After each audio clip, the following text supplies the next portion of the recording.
Alright, so this case is of a 63 years old male. He had presented with complaints of paraparesis for the past 4 months. On examination, his proximal powers of both lower extremities was 3 by 5 and lower distal powers were 2 by 5. On a preoperative MRI was done of the dorsal spine with contrast. Which was done on 11th of March 2024. It showed an enhancing lesion with an extra spinal component at the level of dorsal 7. So can we see the scans?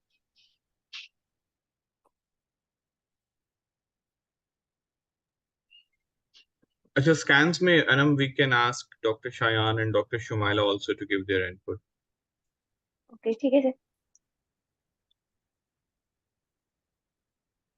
जी, अस्सलाम वालेकुम everybody. Walaikum salam. Ji, so these are T2 weighted sagittal images, and here we can appreciate that there are at least 2 to 3 vertebral bodies which are showing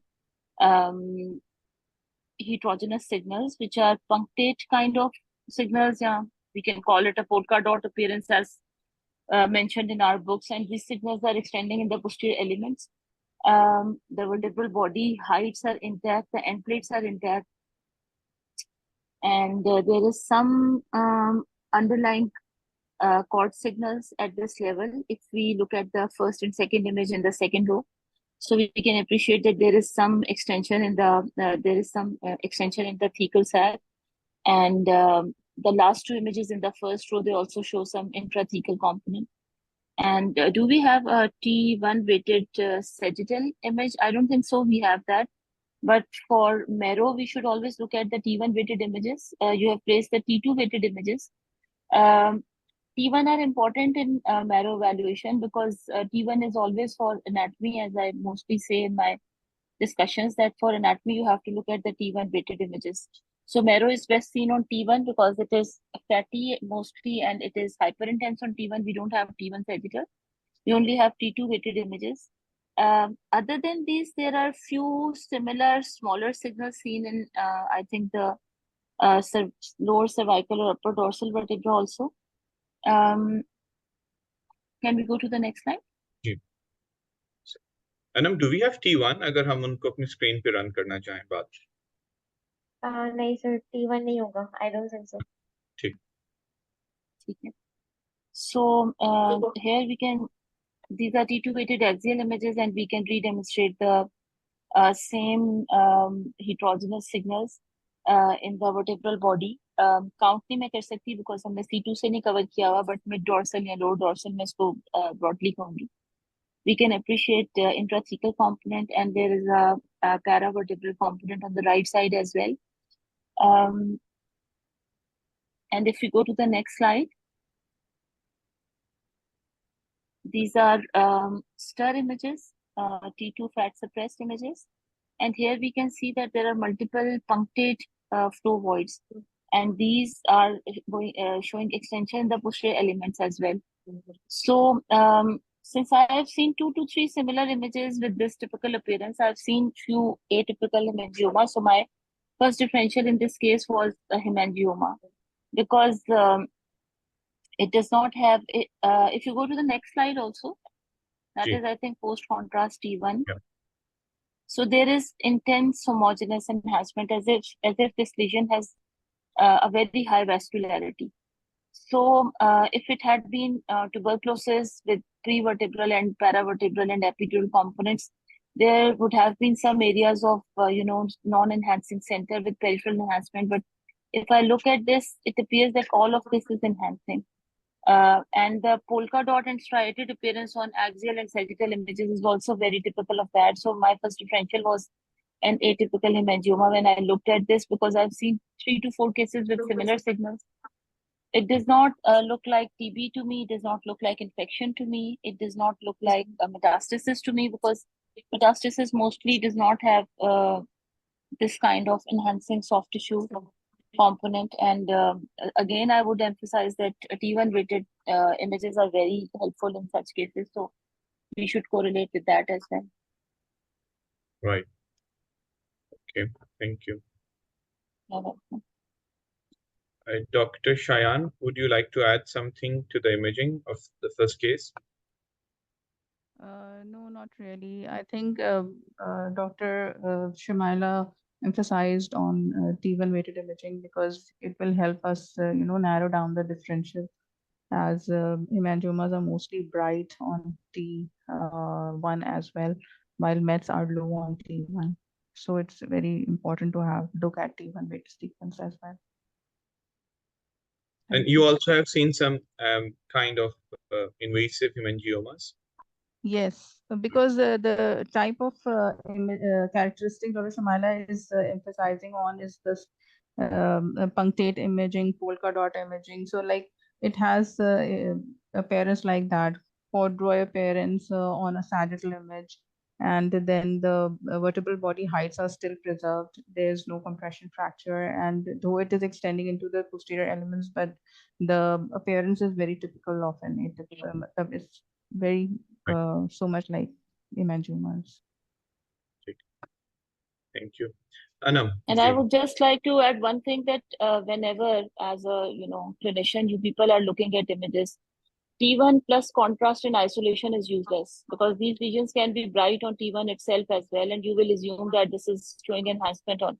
If there is some kind of hemorrhage, it is going to be bright on plain T1 images as well. If it has a fatty component, it will be bright on T1 weighted images as well. So if you're looking at at T1 plus contrast in isolation, the way we have shared in these slides, I don't think so. It is going to add something to your information.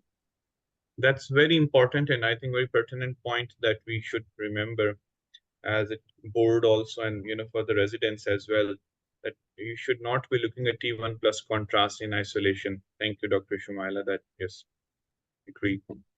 Dr. Anam, so इनकी surgery हो गई है? जी sir surgery होगी but I have a question regarding जो हमने punctate appearance की बात की we are talking about the punctate appearance which हमें नजर आ रही है हम इसको punctate appearance कह रहे हैं जी हम इसको भी कह रहे हैं और जो आप T1 प्लेन पे T2 प्लेन पे देख रहे हैं उसको भी कह रहे हैं इसमें भी अगर आप देखें जो आपने ये even look at this if you can you zoom this image and you just look at the central signal intensity or central morphology of this lesion, you can see that there are multiple T2 weighted flow voids, tiny small areas, because vessels or vascular lesions, they have tiny, the vessels, they do not show signal on T2 weighted images. So that's a very important feature. So if you look at the central morphology of this lesion, you can see that there are multiple tiny black dots. तो इसमें होता ही है कि striations होती हैं बहुत सी, यानी vascular समझे एक नेटवर्क है ना, वैस्कुलर बंच है. तो जब आप उसका क्रॉस सेक्शन, इसमें दो तरह की अपीयरेंस होती है. One is along the longitudinal axis and the other is along the transverse axis. तो इसमें जब आप कॉर्ड्रॉय अपीयरेंस कहलाती है, जैसे कॉर्ड्रॉय का मटेरियल यूज करते हैं उसमें लंबी लंबी स्ट्राइएशंस नजर आती हैं. So in one of the planes, it is going to give you corduroy appearance because of the linear vessels or linear network, meshy network of vessels. And if you go along 90 degrees along that, तो वो छोटे छोटे dot रह जाते हैं punctate, which is called polka dot appearance. चल रहा है जी.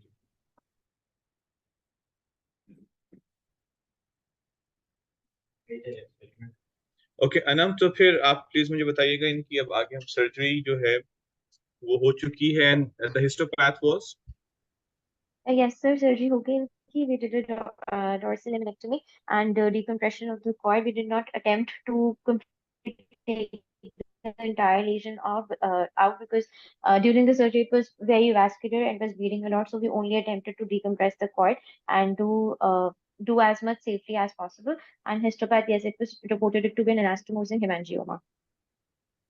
So जो histopath थी वो आपने इंट्राड्यूरल कंपोनेंट की ली थी?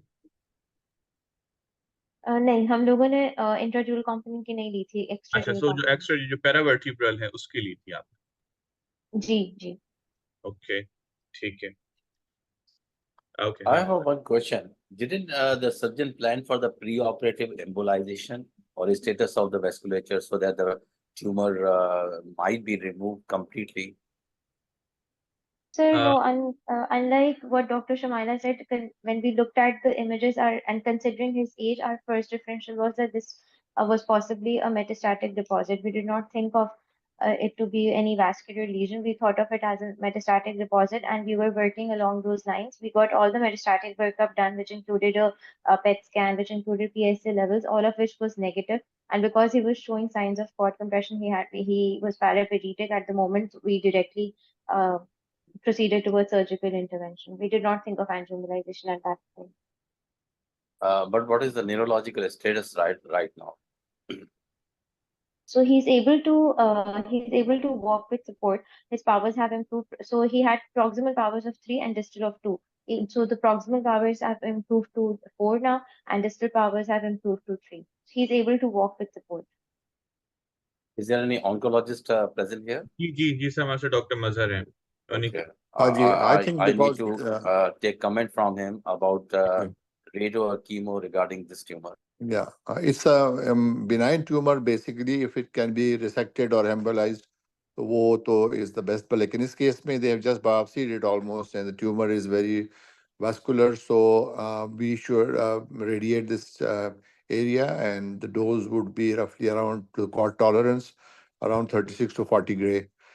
This is the recommendation in spinal hemangiomas, incompletely resected. Okay chemo का कोई रोल नहीं है इसमें.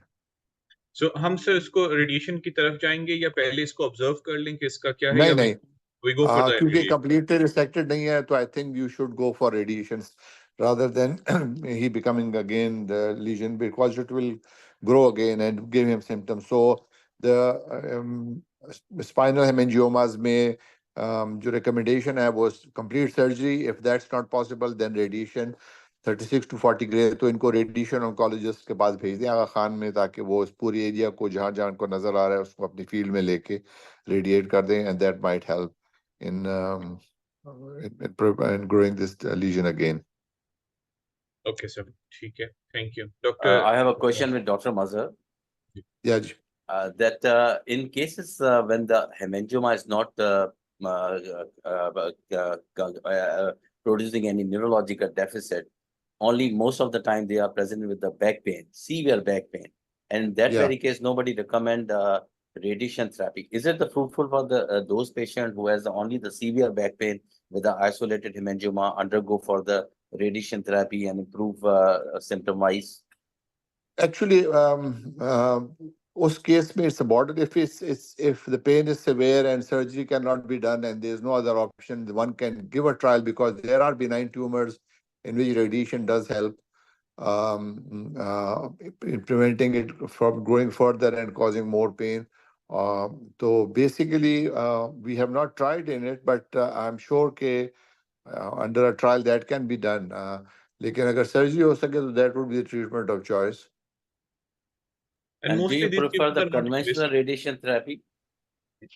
Sorry. Do you prefer the conventional radiation therapy or some kind of the specific targeted oriented radiation therapy? Actually, this would be it. Nowadays, we don't do conventional radiation at all. In the center where we have IMRT and we have rapid arc and all those, because then you save the normal tissues from radiation. It's very targeted. So I would prefer that we should refer this patient for targeted radiation, because that will save the normal tissues from radiation, and the dose which will exit toward the abdomen or toward it will prevent those. So when you mark the tumor and you give a constraint from to the area that this is the area that I want to treat to maximum dose and minimal dose to surrounding tissue, so it should be a conformal radiation. Okay. ठीक है. Any other comments or questions? I have a question. Though in retrospective, if you review, and is it possible that we do angioembolization at this point in time after resection, just to avoid like its further growth? And So I think more than angioembolization, the role will be of the radiation in this case. If it was, we were expecting it to be very vascular during the surgery, that is the perfect time for the angioembolization to prevent, significant blood loss or making our surgery easy.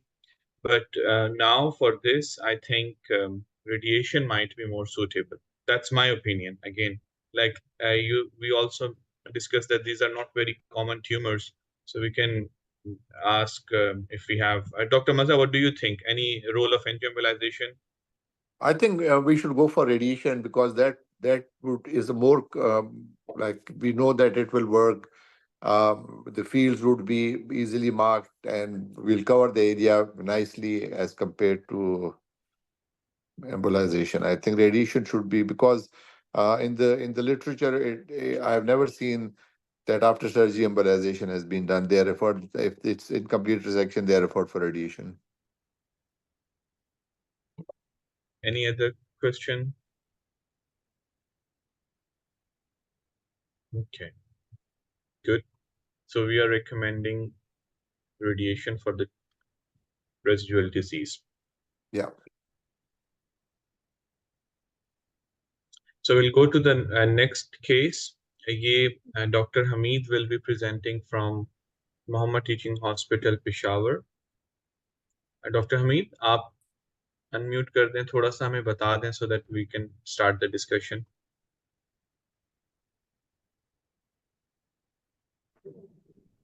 Assalamu alaikum ji. Can you hear me? Ji, Dr. Hamid. This patient, 65 years old, presented OPD with the weakness in the left upper limb in November 2023.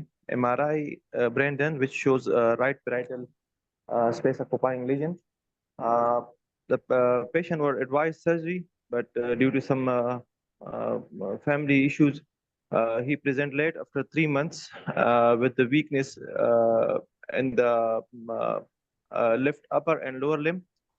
On repeating the MRI, the tumor size was massively increased, and patient was unable to move his left upper and lower limb. We operated the patient in February 2024. The biopsy was sent to the Shaukat Khanam hospital, and which the biopsy report shows the atypical meningioma. We sent the patient to the Ernam Hospital, Peshawar, for further management, and they have given about 27 doses of radiotherapy. Now, in this seat, the patient presented to me with complete weakness on the left side and 3/5 power on the right side, and he was unable to talk and bedridden. I repeated the MRI, and there was again some midline shift, and some tumor is also present there. We will show the images. This was the first MRI when we did in the November 2023. The tumor size was small, and the patient was fine with anti-epileptics. We advised him surgery, but he presented late in February 2024. If you can share another MRI, the tumor size was massively increased, and after this, the patient agreed to surgery, and we operated the patient. Can you share the? जी, आ रही नजर आपको? जी जी. इससे आगे अगर we have neuroradiologists also with us. If you want to ask, I think we can ask them also if they want to. आप बता दें, then we can ask their opinion also. We resected the tumor completely, and we also resected the dura. But now the patient present. If you can share the new MRI, which is in the last images. ये वाली है ना आपकी new MRI? नहीं, ये तो MRI February, इससे ये नहीं है. Okay. This one? This is the new MRI. Okay. So basically, the purpose of sharing this case was, now I can appreciate some tumor, but I am little worried about the parietal and occipital lobe. I see as this ischemia or radiation has caused this effect. So, would another surgery, redo surgery, will be helpful to this patient or not? Okay. So first, I would like to ask Dr. Shumaila and Dr. Shayan about the, the imaging. So then we can discuss. So imaging, वैसे तो it's very compromised and we have very limited 1 or 2 sequences. But अगर हम serial इसको compare करें from where we started from the first scan in November 2023, there was a small peripheral lesion along the right parietal convexity. And since we have only 1 sequence from that time, so ये है भी probably 0.3 या 0.5 Tesla का scanner का image है, but बहुत peripherally placed lesion है, and it is showing peripheral enhancement, and there is some intraparenchymal brain edema as well. अगर हम first image of the last row देखें from November 2023. So if we proceed further in February, that edema has increased, and I think it is a flare image because I cannot see contrast enhancement in this. Then there is another image from February 2024, and there is some midline shift, there is some subfalcine herniation, ventricular effacement. So the lesion has increased in these 2 scans, which have an interval of almost 4 months. But if I look at the post-operative, post-radiotherapy scan, I can see that there is a large amount of edema, which is probably following the areas of MCA territory, or following or almost completely involving the right cerebral hemisphere, I would say. And then this area has a lot of central non-enhancement with peripheral nodular enhancement. So it seems that this is some kind of post-radiotherapy necrosis, radiation necrosis. वैसे इसकी distribution territorial है, MCA के साथ लगता है, but इसकी जो enhancement pattern है और इसके अंदर जो बहुत ज्यादा जो specially the sagittal T1 post contrast images from post surgery, post radiotherapy scan, it has a very typical appearance of radiation necrosis with surrounding edema. So Shayan, would you like to add? Yes, can you show us the post contrast images? I think हमारे पास नहीं है post contrast. Doctor Hamid, हम आपने ये perfusion MRI नहीं किया आप लोगों ने? Perfusion MRI, would that help in necrosis या active tumor? I think it will be helpful, sir. I think this one is post radiation, Yes. right? So Dr. Hamid, sequence में जा रहा हूँ. This one. Is this post radiation? Post radiation. This one is post radiation. Post radiation. Yes. So I think Dr. Shumaila is right, because we see 2 different pathologies. One is very territorial, just like following the MCA therapy, and the other we see this underlying nodular enhancement, which is quite circumscribed. So this is since in the area of radiation, so this might represent a radiation necrosis, but again, concurrent vascular arthritis secondary to radiation leading to MCA territory infarct cannot be excluded, because we don't have the entire image sequences to comment on. आपकी recommendation क्या होगी इसमें? हम वो करवा लें perfusion scans?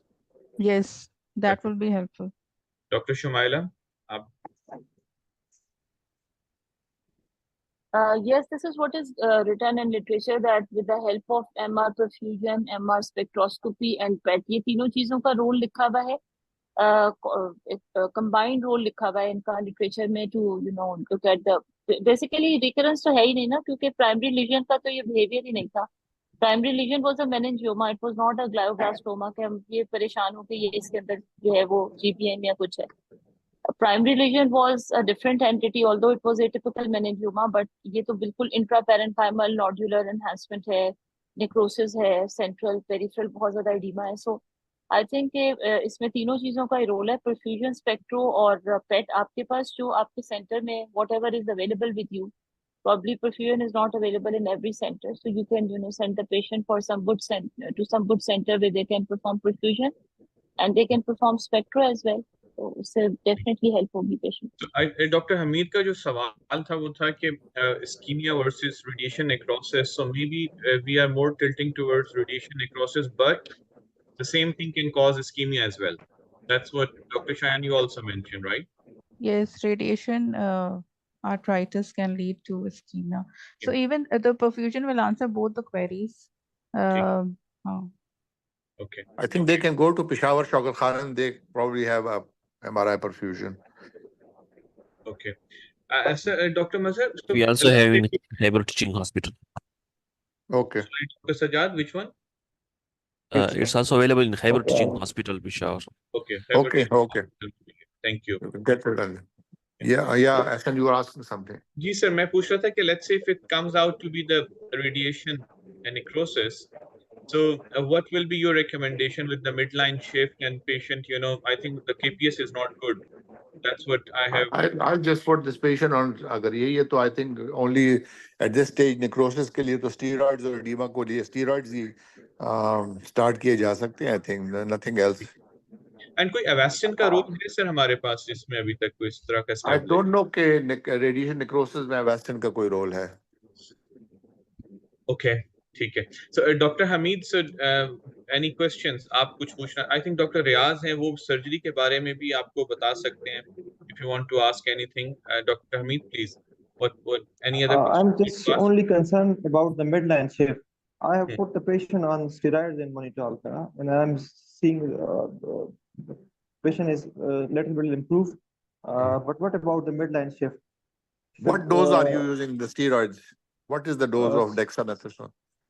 Sir, I'm using Decadron 2 cc QID.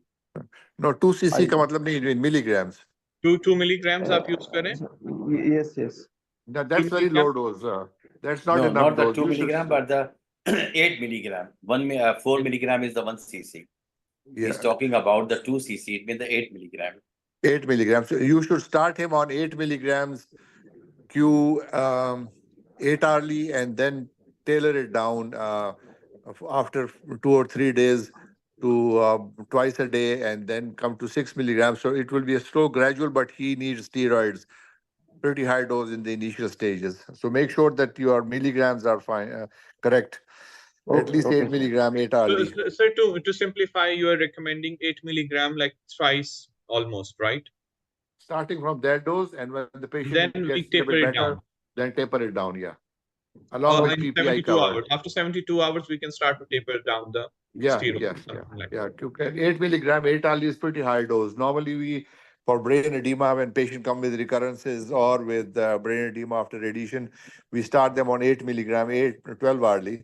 But I think in this case, it's brain midline shift भी हो रहा है, to start with high dose and 48 to 72 hours में थोड़ा सा improvement आएगी, then you tailor it down. And doctor आप surgery के बारे में अगर थोड़ा सा डॉक्टर हमीद पहले तो मैं ये मालूम करूंगा डॉक्टर हमीद से कि उन्होंने डेफिनेटली ट्रायल तो स्टीरॉइड्स का दिया होगा and what was the response after the steroid treatment कह रहे हैं थोड़ी सी इंप्रूवमेंट आई थोड़ी सी इंप्रूवमेंट आई है सर, ज्यादा नहीं है. No in this sense improvement is the patient Sir, now having the improved deficit sir, on the left side, he has complete weakness, sir. On the right side, he is slightly improved, sir. He can move the hand and eye opening is 4, sir. So this is a slight improvement, sir. I have just noticed. no but patient is conscious without any headache.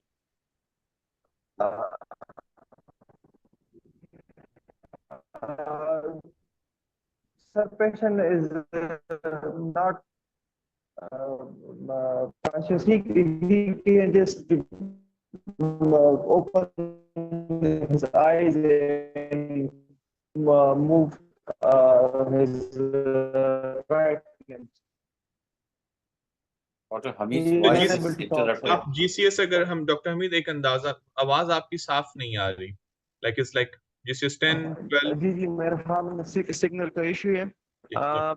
GCS अगर आई तो motor उसका sir 7/15 है. 7 जी. Doctor रियाज तो मुझसे जो सवाल किया जा रहा था डॉक्टर एहसन के सर्जरी के लिहाज से, तो अगर पेशेंट का जीसीएस 7 है तो डेफिनेटली सर्जरी तो हम नहीं कर सकते. और हम जो है वेट एंड वॉच और ये देखें कि पेशेंट को एक्चुअल प्रॉब्लम क्या है, why the patient is at the GCS of 7, rule out other problems, and then we will find out whether this is the edema or some kind of the ischemic infarcts on the that's hemisphere. Right. Okay, okay, sir. Thank doctor Hamid, ये doctor रियाज की बात को मैं second करते हुए ये कहूंगा कि from my point of view also like starting with high dose of steroids and see the response, because in this case you are talking about surgery means decompression, right? There is nothing else that you want to do, right? You want to do the decompressive. Anything else? Yeah, surgery से मतलब आपका decompression ही था ना? Yes. ठीक. So I think उसमें morbidity भी इसकी काफी ज्यादा होगी given the situation, and if so most of the time in oncology No. Decompression. Decompression.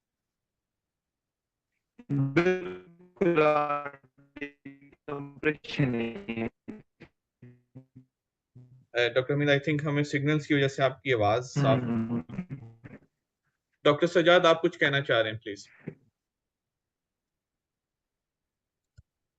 I would like to ask Dr. Mazhar के ये जो स्टेरॉइड का डोज होता है, जो oncologist होते हैं वो usually they are preferred and B dose 12 hourly dose, but neurosurgeons are preferring QID. So what is the difference? What is the Actually, it's an experience and institutional वो है कि normally in cases में 12 hourly is started, and in some institutions they give it 8 hourly or 6 hourly depending on the severity of the case. कोई hard and fast rule नहीं है. I think the efficacy is almost same. And I want also add इसमें Dr. Sajad के, you know, we do not have level 1 evidence also. Even recently I was looking for कि अगर for example if you have a patient with glioblastoma kind of end of life situation आ गई है, how much steroids do you want to give? 4 milligram पे रखना चाहते हैं 8 पे? We do not have, but there are some studies from, of course, from the Western world जो कि 4 milligram to 8 milligram for prolonged use को safe कह रहे हैं, लेकिन we do not have level 1 evidence yet. Maybe we can do that in our setups in our countries. Sir, Dr. Mazhar.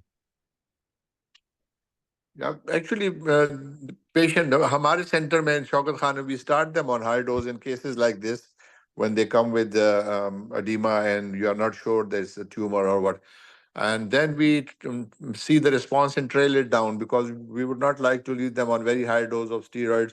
The minimum dose on which the patient is stable and his symptoms improve, then we just keep the patient on that. But we start with high dose and then trail it down. Right. But needs a bit of observation of the patient so that one should know exactly what stage the patient came, and in 24 to 48 hours with steroids how much improvement has been done, ताकि आपको exactly पता चल रहा हो. And then just dose के ऊपर patient stable आपने trail off किया, उस पे वो patient stable है, उससे और कम किया and patient symptoms recurred, you just go back to the dose where you trail it down, तो उसी पे आप छोड़ देते हो. सही. ठीक. Good. Thank you. Great discussion. So, Dr. Hamid, आपके लिए, I think, just want to summarize that we are suggesting you increase the dose of the steroids and see. And Dr. Riaz also said, like maybe at this point with this GCS and the current KPS, surgery will not be very helpful. So uski morbidity perhaps zyada hogi, and but we could not understand your response when I asked you whether you're talking about the decompression or aap kuch aur करना या आप contrast enhancing part की biopsy लेना I do not understand, but what I understood from your question was decompression because of midline shift you were talking about. So increase the dose and then see the response. और कोई और सवाल हो तो आप text type कर सकते हैं चैट में. So आपकी आवाज क्लियर नहीं आ रही थी, sorry for that. Okay, so my suggestion to my youngsters is that always when you think there is a second surgery, first of all, you have to clear it out all the possibilities. Don't jump for the second surgery if you are not clear, because it is a very bad situation when you are going for the second surgery and you find no any improvement. So whenever you find you have to go for the second surgery, always think at least many times, and the other possibility should be excluded. That's so true, Dr. Yas. Thank you. True. So we can move to the last case, third case and the last case. Dr. Anam, please. आप हैं? जी sir. Okay. Okay, so the third case is of the gentleman. He's a 27 years old male. KPS is 90, presented with episodes of right-sided facial and body weakness. He had 4 to 5 episodes since the beginning of this year, since January 2024. He had presented, he had already gotten an MRI done from outside before coming to us because he had been seeing multiple physicians. So, sir, can we see those scans, please?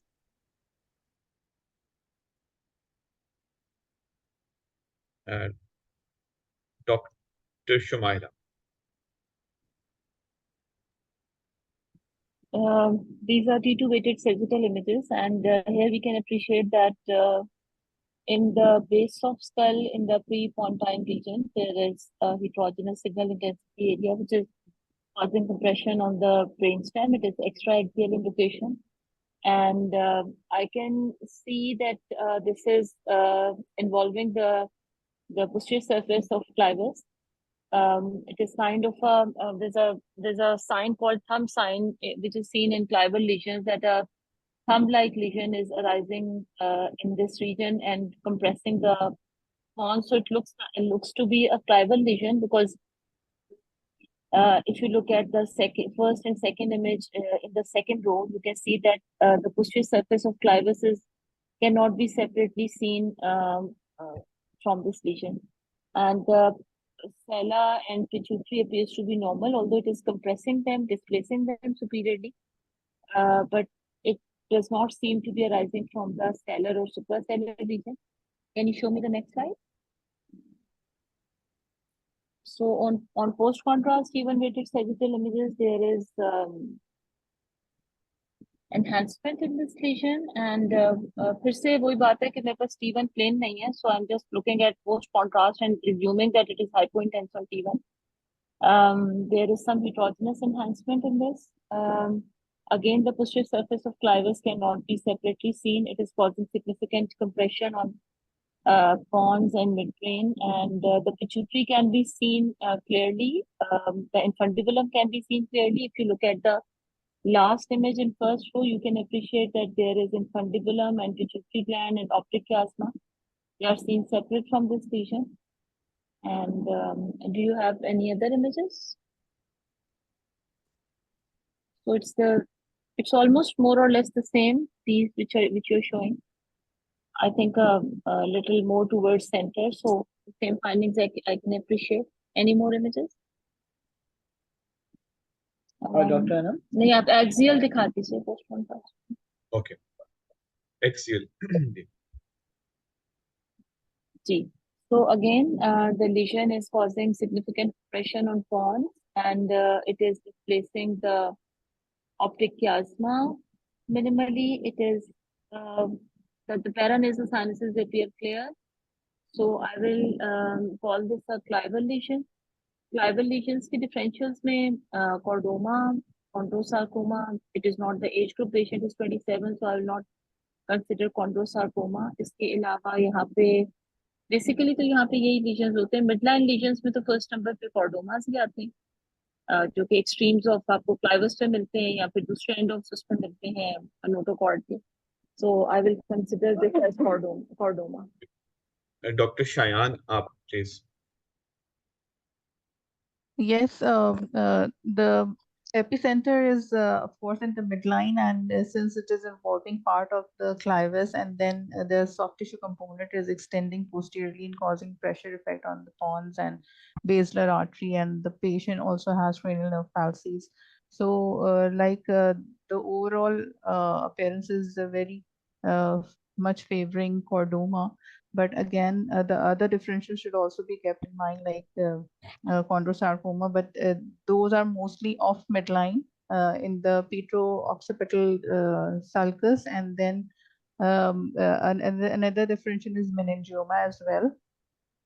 So of course, histopathology will be more So हम helpful. इसमें pituitary lesions के बारे में नहीं सोच सकते, like prolactinoma वगैरह वो Since the pituitary fossa is preserved, there is no expansion, and we can see the gland separately. The stalk is in midline, so like it's less likely. But of course, it is in the differential of these lesions. ठीक है फैजान आप कुछ पूछ रहे थे या वो आपका माइक नहीं सर बस मैं क्या था doctor Anam has seen the T1 plane scan right but she could have just she can just comment कि T1 पे hyperintense है hypointense है so we'll have an idea कि enhancement है या नहीं पता ना I honestly do not recall at this point, but I can run the scan sideways. okay ठीक नहीं है fine okay so Anam so the surgery पे हम उसके बाद ये पोस्ट ऑप है and what was the histopath Yes, sir, this was a chordoma. It was chordoma okay and G. Post op okay doctor Shumaila post op imaging please there is some residual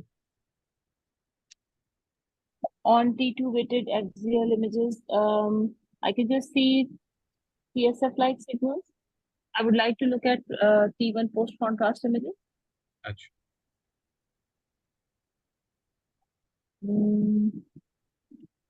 Here I can only appreciate, I cannot appreciate any solid enhancing lesion in these set of images. Do you have some more images?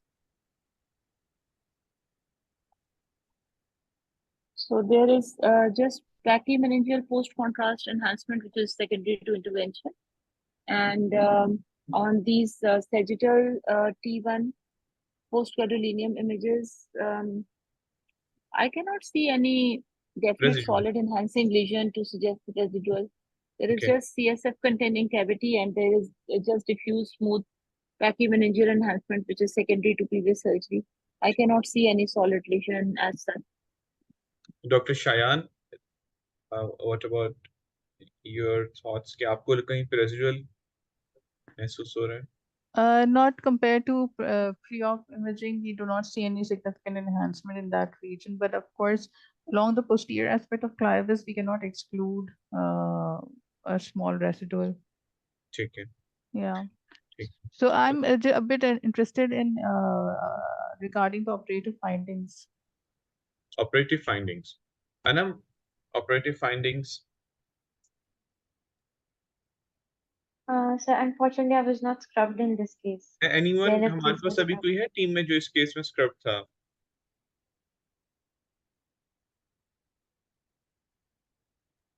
I think I don't think so because Zenith case is scrubbed on Visasha. Dr. Adnan या अहमद में से कोई थे. अच्छा ठीक है Okay. so Dr. Shayan हम आपको बाद में पूछ के बताते हैं इंशाल्लाह sorry for that Sure. okay so Dr. Mazhar it came out to be chordoma and no significant residual in this case what you will recommend sir If there is no residual tumor at this stage on the post-op MRI, then one can follow it up. But if there is doubt of some residual tissue, then radiation should be given. तो हम ये कर सकते हैं कि इसको follow up scan करवा लें कुछ हफ्तों में या let's say 2 to 3 months Yeah. and there is some थोड़ा residual सा or वो any post recurrence then operative हाँ वो एग्जैक्टली पोस्ट ऑपरेटिव चेंजेस अगर क्लियर हो जाए तो then if there is any doubt that there is disease left behind, then radiation should be given. okay. or radiation again you will go for the SRS Yes, definitely. इसमें तो actually जो in Western world and America they do proton beam therapy, which is a very precise radiation, but unfortunately we don't have that, so it will be SRS type radiation. It won't be a stereotactic as such because stereotactic का इसमें role नहीं है in brain tumors as such. वो ज़्यादातर metastatic में stereotactics use होती हैं meningiomas में या ब्रेन ट्यूमर्स ग्लाइकोमास में एसआरएस हम कम करते हैं वी जस्ट फ्रैक्शनेट द डोज क्योंकि एसआरएस में the tumour the area should be very very small it's a very high dose it can cause brain necrosis it one has to be very precise about the marking that area so in this case I think it will be better to do a conformal radiotherapy rather than SRS ठीक which ठीक conformal is also like a very conformal area where we're going to radiate and putting a lot of restrictions on the scatter of radiation. So it should be it would be a targeted radiation, but not SRS. All right. Perfect. Thank you. Any questions? Dr. Riaz, आपके कोई comments, sir? It was a very wonderful case and nicely operated, removed completely. And I really appreciate how from a left-sided vitrectomy, the surgeon went and removed it completely. Right. Very nice. Thank you, sir. And so any questions from residents, from our participants? Any comment? Okay. Sir, in one of the conference, someone from Lahore showed that they have operated it transorally. So is it still in practice or is just one or two cases? I remember it was Professor Khalid. He was presenting the case in Lahore.